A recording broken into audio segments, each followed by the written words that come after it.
तुम इतनी स्वीट हो गई हो कि लोग लड़ेंगे और तुझ पे चींटी नहीं चींटा चढ़ेंगे।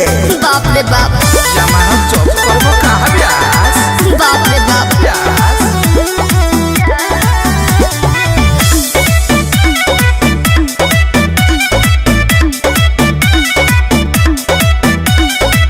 काहे खातिर सुनर बनले भगवान जी शरणो छटिया देबेले प्राण जी। एहो काहे खातिर सुनर बनले भगवान जी शरणो छटिया देबेले प्राण जी। जादू तो न रोजे हमके हो खेलाया जा दोनों अखियां में काला। अरे जियत रहो दोनों अखियां में काला। हाँ? सच हो कदरा नजर महरो के लगे जा। चश्मा पहले अखियां में काला। हाँ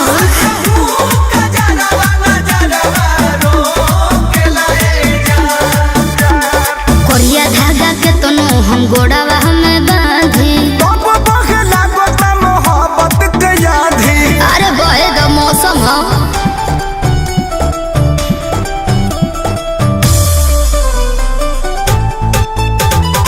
Music by Arya Sharma.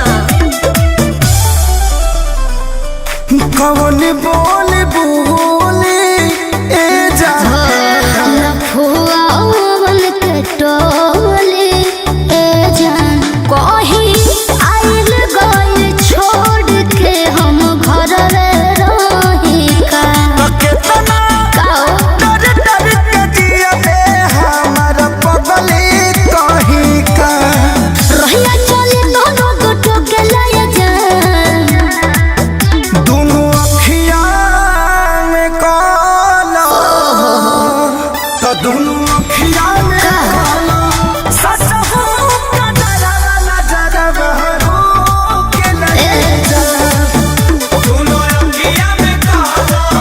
सच हो कदरा नजर महरो के लगे जा। जिया दोनों अखियां में काला के लगे जा।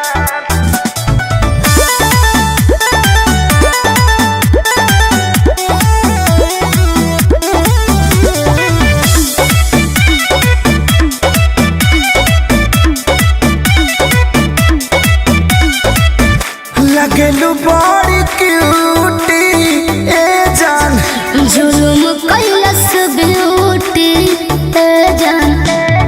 गजरा गजरा नहीं लागल होठल लिए बात जान। कहबो काओ देखिए के लोग के बुरा होली बार जान। बाप रे बाप अखिलेश के सारे ताल ठोक लाया जान। दोनों अखियां में काला। दोनों अखियां में काला। सच हो कदरा अरे जिया व्यास के लगे जा। बाप रे बाप दोनों अखियां में काला। सच हो कदरा नजर महरो के लगे जा। हंसत तारू मैं लगन मगन क के ध देलू।